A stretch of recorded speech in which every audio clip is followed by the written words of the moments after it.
semua dalam kasih Yesus Kristus. Seperti sungai yang mengalir, demikianlah kasih Tuhan yang tak terbatas untuk kita. Karena kita dapat berkumpul bersama di tempat ini untuk memuji dan memuliakan nama Tuhan. Kebenaran firman Tuhan hari ini akan dibawakan oleh Saudara Anada. Ibadah ini akan dibawakan dalam nuansa kontemporer dengan tema Pertobatan menjadi pemelihara lingkungan, yang diambil dari 2 Korintus 5 ayatnya yang ke-16 sampai ke-21. Mari para jemaat sekalian, kami mengundang untuk bangkit berdiri. Kita nyanyikan pujian PKJ 55 ayat 1 dan 2.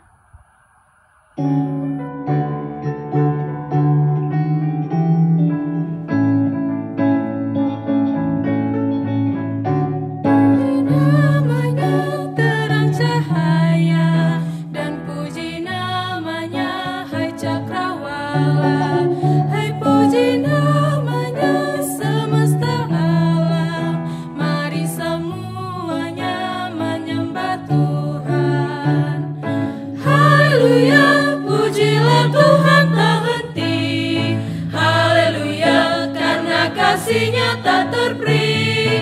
Haleluya, pujilah Tuhan tak henti. Haleluya, karena kasih-Nya tak terperi. Hai puji namanya tumbuh-tumbuhan, dan puji namanya jenis bijian. Hai puji namanya buah-buahan. Mari semuanya menyembah Tuhan. Haleluya, pujilah Tuhan tak henti. Haleluya, karena kasih-Nya tak terperi. Haleluya, pujilah Tuhan tak henti. Haleluya, karena kasih-Nya tak terperi. Pujilah Tuhan di sorga, pujilah Dia di tempat maha tinggi. Pujilah Dia, hai matahari dan bulan. Pujilah Dia, hai segala bintang terang. Puji Gusti, oh langit luhureun langit. Oh cai anu di luhureun langit. Hayu urang sasarengan muji nami Gusti, sabab Gusti masihan parentah, maka sagalana geus dijieun.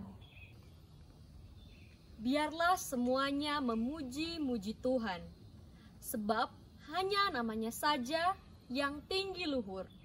Keagungannya mengatasi bumi dan langit. Kebaktian ini berlangsung dalam nama Allah Bapa, Anak, dan Roh Kudus. Amin.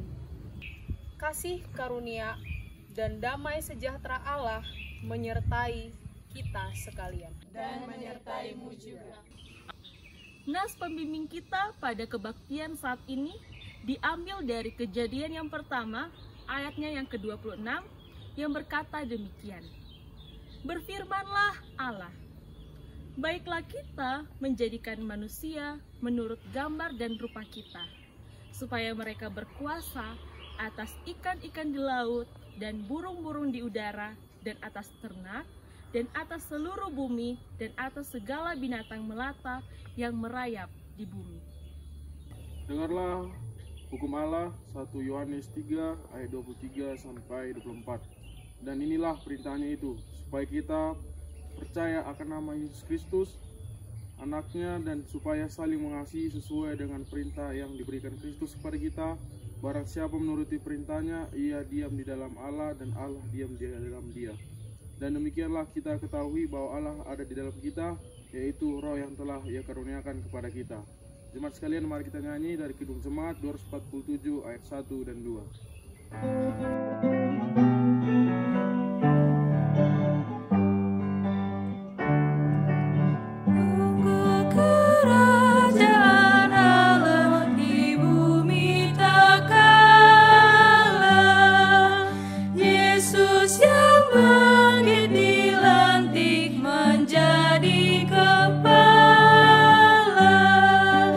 Ia menang, lampu menjadi terang.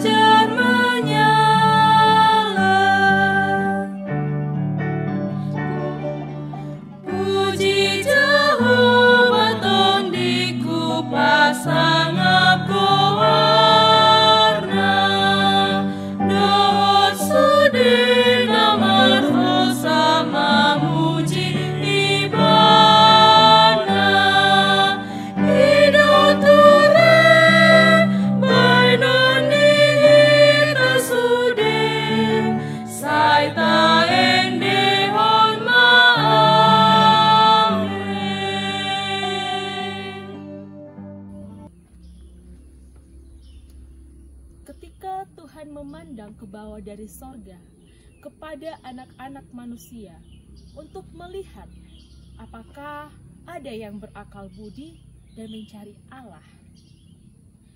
Ternyata mereka semua telah menyelewengkan dan tidak ada yang berbuat baik. Tuhan melihat betapa besar kejahatan di bumi dan segala kecenderungan hatinya selalu membuahkan kejahatan semata. Terhadap Engkau, kami mengaku dosa yang telah kami lakukan terhadap lingkungan dan keanekaragaman hayati di bumi akibat keegoisan kami. Kami bersalah atas tindakan yang berkontribusi pada perusakan habitat alami hewan, pemanasan global, dan tindakan-tindakan kecil yang berdampak bagi rusaknya ciptaanmu. Kami tidak peduli pada masyarakat adat yang cara dan hidupnya diarahkan untuk dapat menjaga lingkungan dan tanah kelahiran mereka. Kami justru terjebak pada hidup pribadi yang menghakimi orang lain. Maafkan kami ya Tuhan, karena mengabaikan pentingnya keseimbangan ekologis. Ampunilah kami ya Allah, karena telah merusak ciptaan-Mu, dan dengarkanlah doa kami. Amin. Mari kita nyanyikan nyanyian Jemaat NKB nomor 10 ayat 1, 3, dan 4. Bait yang pertama akan dinyanyikan dalam bahasa Toraja, bait yang ketiga dinyanyikan dalam bahasa Indonesia, dan yang keempat dinyanyikan dalam bahasa Poso. Dari Kungkungan Malam Gelap.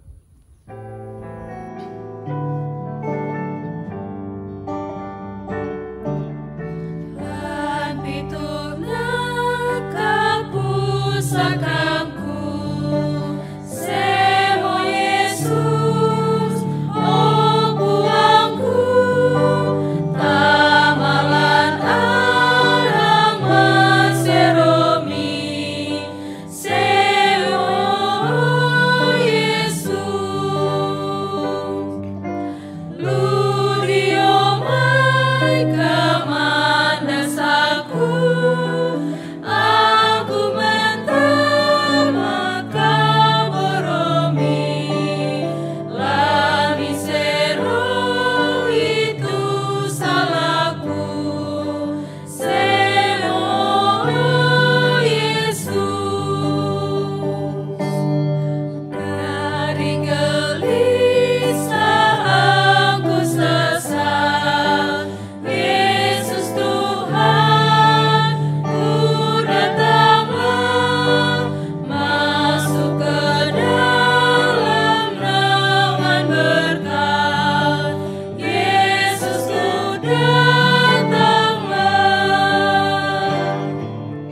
Dari kecewa hati sendu, masuk ke dalam kerang kasih-Mu, dan sukacita pun milikku, Yesus ku datanglah. Bumi, aku melangkahkan kaki kecilku di jalanan berdebu. Terik matahari mulai menyengatku. Peluh mulai bercucuran. Dahaga menderaku. Lihatlah, di ujung jalan sana ada kasih yang bersinar terang. Bak mentari di pagi hari. Langkahku mulai terseok dan tertatih. Kakiku sakit dan berdarah. Hatiku bimbang, Tuhan. Hatiku resah, Tuhan. Jalan yang kulalui begitu sulit. Namun, yang pasti, aku percaya janjimu. Dalam samarnya cahaya bintang, kulihat kau datang, ku melihat kau hadir. Menjadi cahaya terang, membuat jiwaku bergirang. Tuhan, indah sungguh kasih-Mu.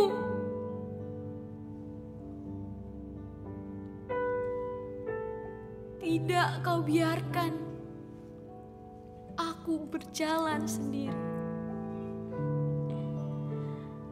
Tuhan,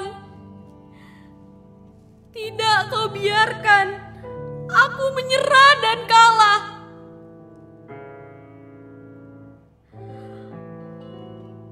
Aku ingin selalu bersama-sama denganmu, menyusuri setiap langkah hidupku,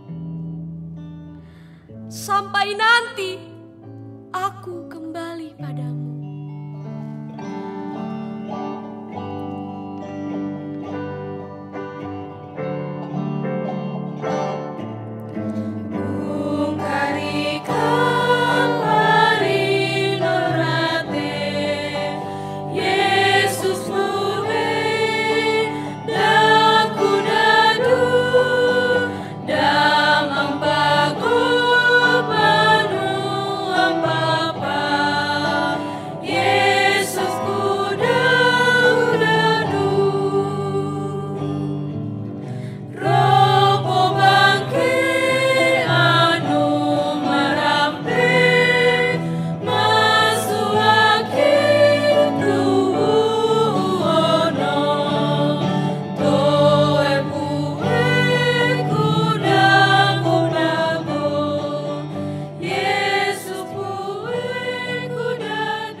Dikasihi Yesus Kristus, mari kita bersatu di dalam doa.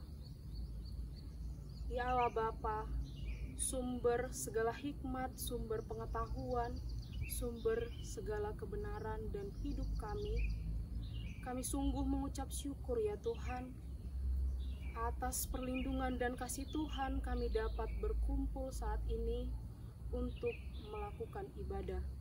Ya Bapa, sebentar kami akan mendengarkan sebagian dari isi firman-Mu.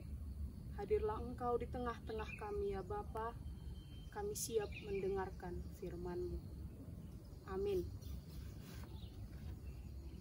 Mari jemaat Tuhan, kita membuka Alkitab kita dari 2 Korintus 5 ayatnya yang ke-16 sampai 21. Kita membacanya secara responsorial.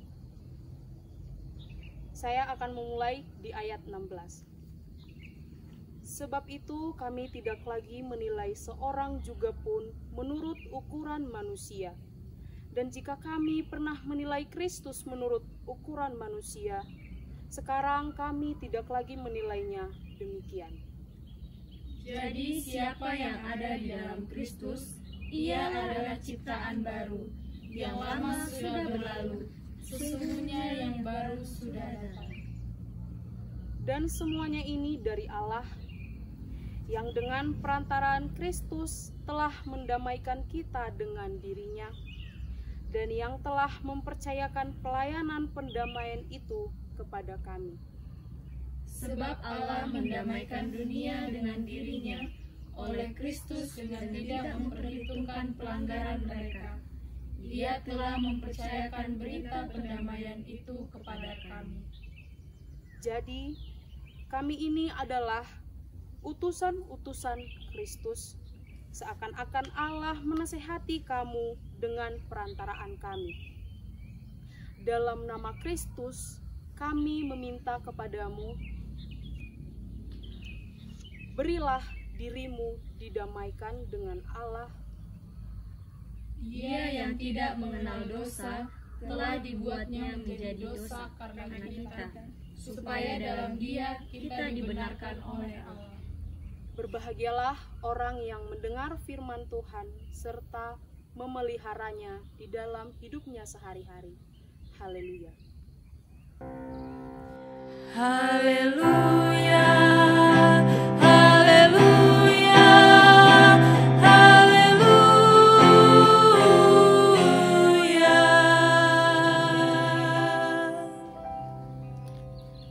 Shalom.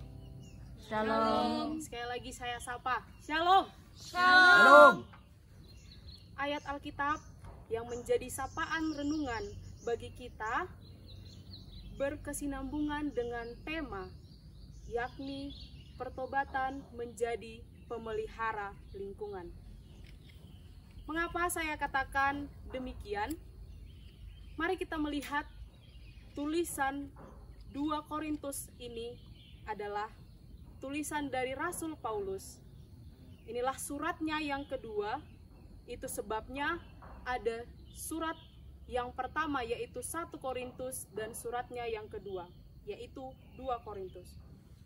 Pada 1 Korintus, Rasul Paulus menulis suratnya kepada jemaat yang berada di Korintus untuk menasihati mereka agar seia sekata dan jangan ada perpecahan. Karena realita yang terjadi pada masa itu, adanya pengkotak-kotakan dengan menyatakan dirinya dari golongan Paulus atau dari golongan Apolos dan lain sebagainya. Hal ini mengakibatkan perpecahan antara satu dengan yang lain.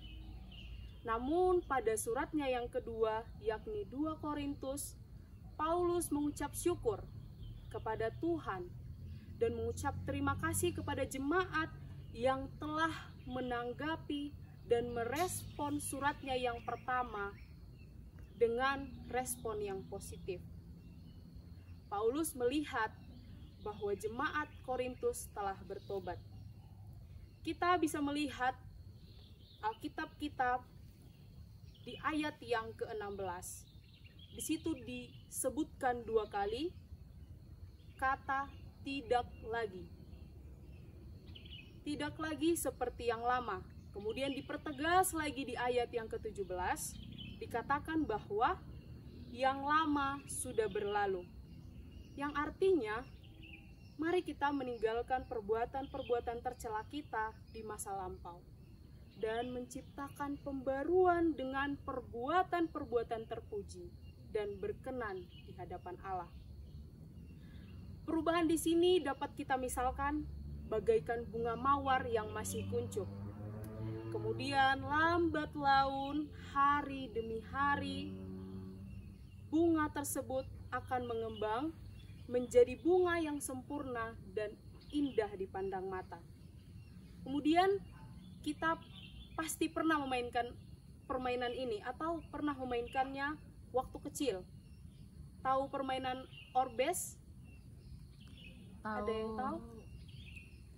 Nah, mainan yang bentuknya kecil, bulat, berwarna-warni, lebih kecil daripada butiran beras.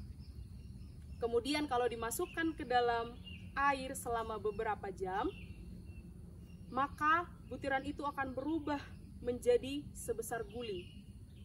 Nah, mainan itu juga mengalami perubahan dari bentuknya yang kecil dan biasa saja, kemudian berubah menjadi bola-bola kecil yang cantik dan menggemaskan. Demikianlah maksud perubahan di sini. Bukan hanya perubahan yang menjadi cantik dan enak dilihat, tetapi ada proses di sana. Ada wadah, harus ada air untuk membantu bunga tetap segar. Dan ingat bahwa dampak atau efek dari perubahan itu dapat dilihat secara nyata oleh orang lain, oleh orang-orang di sekitar kita. Lihatlah bunga yang sehat, akan terus mengembang, bukan semakin kuncup.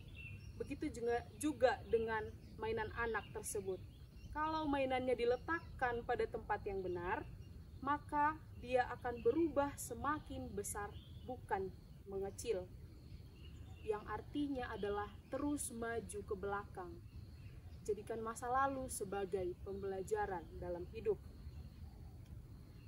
Namun untuk manusia yang berbalik dari perbuatan tercela, yang menjadi manusia yang baik, dikatakanlah dia bertobat. Bertobat dari perusak menjadi pemelihara. Untuk sampai pada pertobatan ini pun harus diawali dengan adanya kesadaran. Saya yakin sebenarnya setiap kita melakukan atau hendak melakukan sesuatu atau bahkan sudah melakukan sesuatu, kita sadar perbuatan itu baik atau buruk. Jika kita sadar dan paham betul apa yang kita lakukan tersebut, maka melalui tuntunan Roh Kudus dan ajaran budaya yang sudah diajarkan bagi kita, kita sebenarnya seharusnya menolak perbuatan buruk.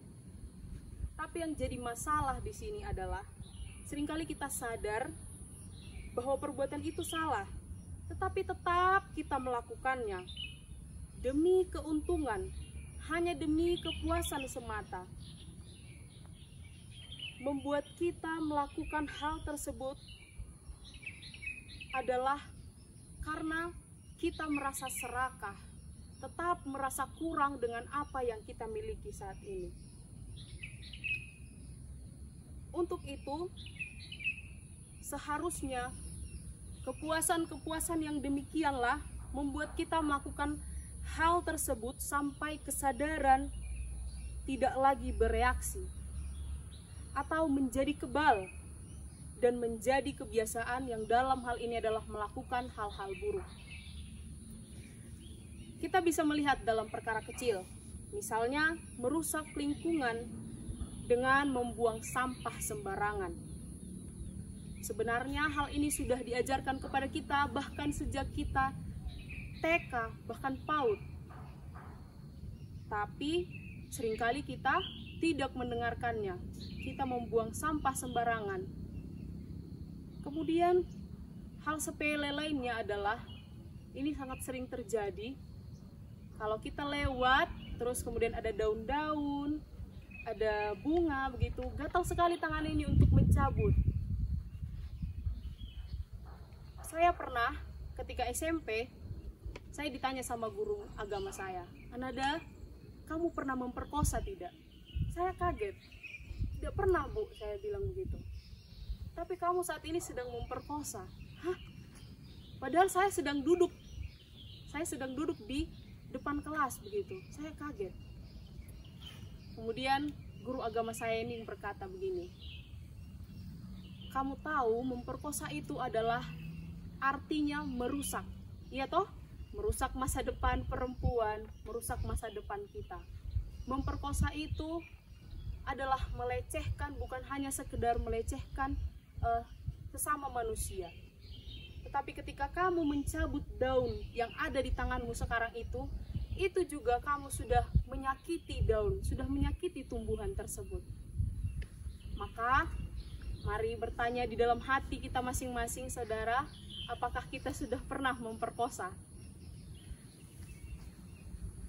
Kemudian kita bisa melihat contoh besar, yaitu menebang pohon di hutan, menebang pohon secara sembarangan, tetapi tidak menanam kembali pohon baru, malah menanam singkong atau jagung, membuat pertanian. Kemudian apa yang terjadi, saudara? Pohon yang ditebang, yang seharusnya menjadi penahan tanah, yang akarnya yang seharusnya menahan air, kemudian tidak ada lagi. Sehingga longsor terjadi atau banjir bencana alam merusak dan merugikan kita juga. Bahkan merusak tempat tinggal hewan yang hidup di hutan tersebut. Dan banyak lagi contoh perbuatan yang dengan sadar kita lakukan demi kepentingan dan keuntungan semata. Yang pada akhirnya sebenarnya merugikan kita sendiri, merugikan alam kita, dan merugikan banyak pihak lainnya. Keserakahan, kerakusan, dan ketidakpedulian kita ini akan membawa kita sendiri pada kehancuran. Karena bumi yang kita tempati saat ini, lingkungan kita, itu juga bagaikan tubuh kita. Yang jika kita merawatnya, kita membersihkannya, maka kita akan merasa nyaman dan sehat hidup di sana. Tapi sebaliknya, ketika kita tidak merawat tubuh kita, maka kita bisa merasa sakit dan tidak nyaman. Kita mungkin bisa menyadari ini, menyadari perubahan-perubahan alam yang menunjukkan bahwa alam kita ini sudah mulai hancur, sudah mulai sakit. Coba kita mengingat perubahan suhu setiap tahunnya, yang biasanya kota Salatiga ini yang katanya dulu dingin dengan cuaca yang sangat bersahabat, kini sudah sangat panas, sudah seperti di Aceh atau di Jambi yang panasnya menyengat ke kulit. Itulah tanda bahwa bumi ini sudah semakin rusak. Maka, mari berhenti menghancurkan diri sendiri, karena merusak bumi, lingkungan, sama juga seperti merusak diri sendiri. Mari bertobat, berubah menjadi pemelihara lingkungan kita. Tinggalkanlah sudah perbuatan yang lama seperti jemaat di Korintus. Karena kita adalah ciptaan baru yang sudah ditebus dengan darahnya. Maka kita pun harus menunjukkan dan menyalurkan kasih itu kepada seluruh ciptaan, bukan hanya sesama manusia, bukan hanya kepada hewan, tetapi juga kepada tumbuh-tumbuhan dan alam. Karena itu semua adalah rupa Allah. Saudara-saudara sekalian, kita bersatu di dalam doa. Ya Allah Bapa, kami sungguh mengucap syukur Tuhan, karena Tuhan masih memberikan kesempatan yang sangat indah ini bagi kami untuk merenungkan firman Tuhan. Biarlah Tuhan firman-Mu yang telah menyapa kami pada hari ini dapat kami renungkan, kami lakukan di dalam kehidupan kami sehari-hari. Seluruh doa ini kami naikkan dalam nama Yesus Kristus. Pada kesempatan ini kami juga ingin berdoa sebagaimana yang diajarkan oleh Tuhan Yesus Kristus. Mari jemaat sekalian kita mengucapkan doa Bapa kami. Bapa kami yang di surga, dikuduskanlah nama-Mu, datanglah kerajaan-Mu, jadilah kehendak-Mu di bumi seperti di surga. Berikanlah kami pada hari ini makanan kami yang secukupnya, dan ampunilah kami akan kesalahan kami, seperti kami juga mengampuni orang yang bersalah kepada kami. Dan janganlah membawa kami ke dalam pencobaan, tetapi lepaskanlah kami daripada yang jahat. Karena Engkau yang punya kerajaan, dan kuasa, dan kemuliaan sampai selama-lamanya. Amin. Jemaat-jemaat sekalian, mari kita kumpulkan persembahan. Persembahan diambil dari ayat 2 Korintus 8 ayat 12. Sebab jika kamu rela untuk memberi, maka pemberianmu akan diterima. Kalau pemberianmu itu berdasarkan apa yang ada padamu, bukan berdasarkan apa yang tidak ada padamu. Mari kita angkat pujian dari PKJ 337 ayat 1-3. Betapa kita tidak bersyukur.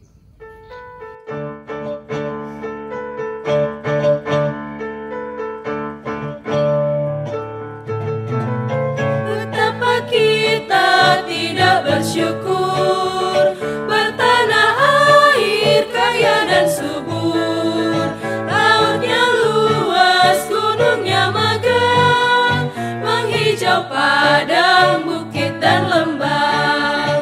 Itu semua berkat karunia Allah yang agung maha kuasa.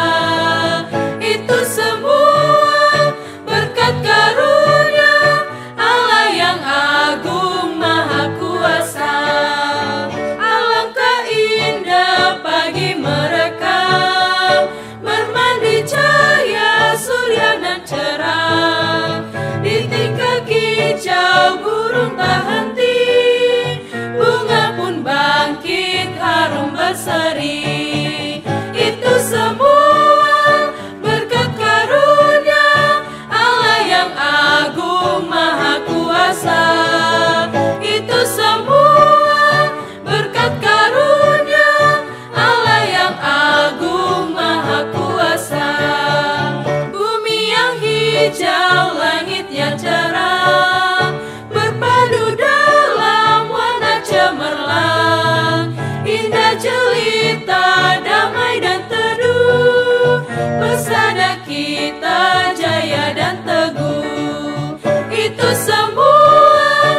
dalam doa.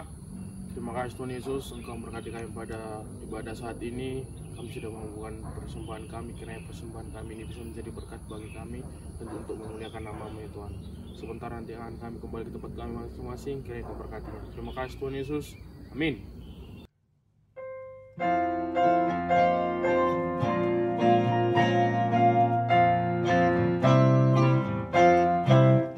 Kuasa-Mu dan nama-Mu lah hendak kami sebar, dan karena itu ya Tuhan kami takkan gentar, bagaikan padi segenggam mestilah mati dipendam, supaya tumbuh dan segar di panas surya mekar.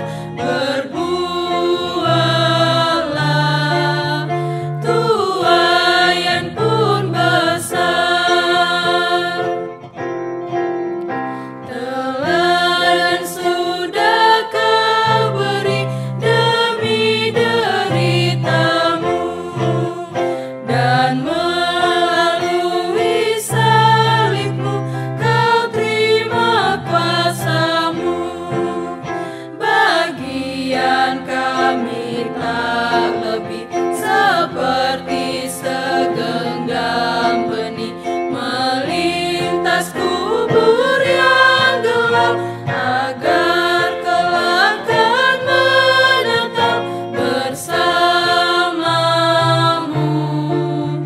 di Firdaus gemerlap. Pergilah, jadilah penuai di ladang dunia. Nyatakanlah kasih Tuhan bagi sesama yang membutuhkan.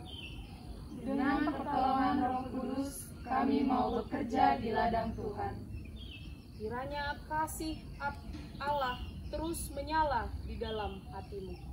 Syukur kepada Tuhan. Ini terimalah berkat dari Tuhan.